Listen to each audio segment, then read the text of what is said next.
അസ്സലാമു അലൈക്കും വറഹ്മത്തുള്ളാഹി വബറകാതുഹു. ഇന്ന് പറയാൻ പോകുന്നത് നമ്മുടെ ഇടയിൽ ഒരുപാട് വിഷമങ്ങളും മുസീബത്തുകളും കടന്നു വരാറുണ്ട്. മരണം വരെ സംഭവിക്കാം. ആ ഒരു സമയങ്ങളിൽ നമ്മൾ ചെയ്തു പോകുന്ന 3 തെറ്റുകൾ നബി സല്ലല്ലാഹു അലൈഹി വസല്ലമ പറഞ്ഞിട്ടുണ്ട്. അവർ എന്നിൽപ്പെട്ടവനല്ല, അവനിൽ നിന്നും ഞാൻ വിദൂരമാണെന്ന്. അപ്പോൾ ആ ഒരു മുസീബത്ത് എന്തൊക്കെയാണെന്ന് നോക്കാം. ഈ ഒരു സ്വഭാവം കാണപ്പെടുന്നത് മുസ്ലിം സഹോദരിമാരുടെ ഇടയിലാണ്. അപ്പോൾ അള്ളാഹുവിൻ്റെ ശിക്ഷയും അള്ളാഹുവിൻ്റെ കോപവും ഇറങ്ങാൻ സാധ്യതയുള്ള 3 മോശപ്പെട്ട സ്വഭാവമാണ്. സല്ലല്ലാഹു അലൈഹി വസല്ലമ പറയുകയുണ്ടായി, അവരിൽ നിന്ന് ഞാൻ വിട്ടു നിൽക്കപ്പെടുന്നതാണ്, വിദൂരത്താണെന്ന്. ഒന്നാമതായിട്ട് പറയുന്നത് സ്വാലിക്ക എന്നാൽ നമുക്ക് എന്തെങ്കിലും മുസീബത്ത് വന്നാൽ അല്ലെങ്കിൽ ഒരു മരണം സംഭവിച്ചാൽ അവിടെ അലറി വിളിച്ച് കരയുന്നത്. ആ ഒരു പ്രവണത നമ്മൾ ഇസ്ലാമിൽ പറഞ്ഞതല്ല. കരയാം, നമുക്ക് സങ്കടം കാരണം നമ്മൾ കണ്ണുനീർ വരുന്നത് കാരുണ്യത്തിൻ്റെ കണ്ണീരാണ്. പക്ഷേ അലറി വിളിച്ച് കരയൽ അത് നബി സല്ലല്ലാഹു അലൈഹി വസല്ലമ നിഷേധിച്ചൊരു കാര്യമാണ്. രണ്ടാമതായിട്ട് പറയുന്നത്, എന്തെങ്കിലും മുസീബത്ത് വന്നാൽ അല്ലെങ്കിൽ എന്തെങ്കിലും ഒരു മരണം സംഭവിച്ചു, അല്ലെങ്കിൽ ഭർത്താവ് മരണപ്പെട്ടു, അല്ലെങ്കിൽ ഭാര്യ ആരെങ്കിലും മരണപ്പെട്ട് കഴിഞ്ഞാൽ, മക്കൾ മരണപ്പെട്ടു, ഇങ്ങനെയുള്ള മുസീബത്ത് വന്നു കഴിഞ്ഞാൽ നമ്മൾ മുടി മുറിച്ച് കളയുക. ഹാലിക്ക എന്ന് പറഞ്ഞാൽ മുടി മുറിച്ച് കളയുക, അല്ലെങ്കിൽ മൊട്ടയടിക്കുക. ഇങ്ങനെയുള്ള ഒരു പ്രവണതയോട് നബി സല്ലല്ലാഹു അലൈഹി വസല്ലമ നിഷേധിച്ച ഒരു കാര്യമാണ്.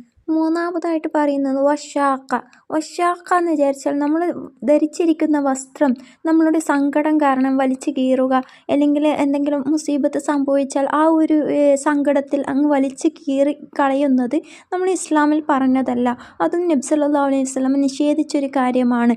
ഒരു വിശ്വാസിനിയായ ഒരു സ്ത്രീക്ക് ഇത് അനുവദനീയമല്ല. ഇനി ഈ ഒരു പ്രവണതകൾ നേരെ തിരിച്ച് പുരുഷന്മാരിലായാലും നിഷേധിച്ച കാര്യം തന്നെയാണ്. അപ്പോൾ ഇങ്ങനെ ഒരു മുസീബത്ത് വന്നു കഴിഞ്ഞാൽ, എന്തൊരു മുസീബത്ത് വന്നു കഴിഞ്ഞാലും കൂടുതലായിട്ട് കാണപ്പെടുന്നത് സ്ത്രീകളിലാണ് ഈ പറയപ്പെട്ട കാര്യങ്ങൾ. അപ്പോൾ ഇങ്ങനെയുള്ള കാര്യങ്ങൾ നമ്മൾ ഇസ്ലാം നിഷേധിച്ച ഒരു കാര്യമാണ്. നമുക്ക് കരയാം, കണ്ണീർ വരും, എന്നാൽ സങ്കടമുള്ള കാര്യത്തിൽ നമുക്ക് കണ്ണീർ വരും. പക്ഷേ ഒരു കാരുണ്യത്തിൻ്റെ, ഒരു സ്നേഹത്തിൻ്റെ കരച്ചിലാവണം, അല്ലാതെ ഇങ്ങനെ അലറി വിളിച്ചുകൊണ്ട് കരയാൻ പാടില്ല. അപ്പം ഇത്രയൊക്കെ ഉള്ളൂ. ഇൻഷാ അല്ലാഹ് ഇങ്ങനെയുള്ള ചെറിയ ചെറിയ കാര്യങ്ങൾ നമ്മൾ അറിഞ്ഞിരിക്കണം. ഇതൊന്നും ഞാൻ വലിയ പണ്ഡിതനായിട്ട് അല്ലെങ്കിൽ ഞാൻ വലിയ ഉസ്താദുമാർ അങ്ങനെയൊന്നും ആയിട്ടല്ല. ഞാനും ഇതുപോലെ ഒരുപാട് കാര്യങ്ങൾ അറിയാൻ ശ്രമിച്ച് അറിയുന്ന കാര്യങ്ങളാണ് ഇതൊക്കെ ഞാനും നിങ്ങളോട് ഷെയർ ചെയ്യുന്നത്. അപ്പോൾ എൻ്റെ വീഡിയോ ഇഷ്ടമായെങ്കിൽ ലൈക്ക് ചെയ്യാനും സബ്സ്ക്രൈബ് ചെയ്യാനും ഷെയർ ചെയ്യാനും മറക്കരുത്.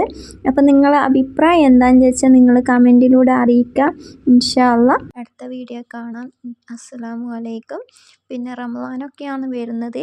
എല്ലാവരും ഹൈറായ രീതിയിൽ നല്ല മനസ്സോടുകൂടി മുന്നിട്ട് റമദാനിനെ സ്വീകരിക്കാൻ നിൽക്കുക. എല്ലാവരും ഹൈറായ രീതിയിലാവട്ടെ. എല്ലാവരും എനിക്ക് വേണ്ടി എൻ്റെ ഉമ്മാക്കും ഉപ്പാക്കും പ്രത്യേകം ദുആ ചെയ്യണം. നിങ്ങളുടെ ദുആയിൽ എൻ്റെ ഉമ്മാനെയും ഉപ്പാനെയും ഉൾപ്പെടുത്തണം. അവരിന്ന് ഈ ലോകത്തില്ല, ഖബറിലാണ്. അവരെ ഖബർ ആഖിറം വിളിച്ചാക്കി കൊടുക്കട്ടെ. ആമീൻ. ഇൻഷാ അല്ലാഹ്.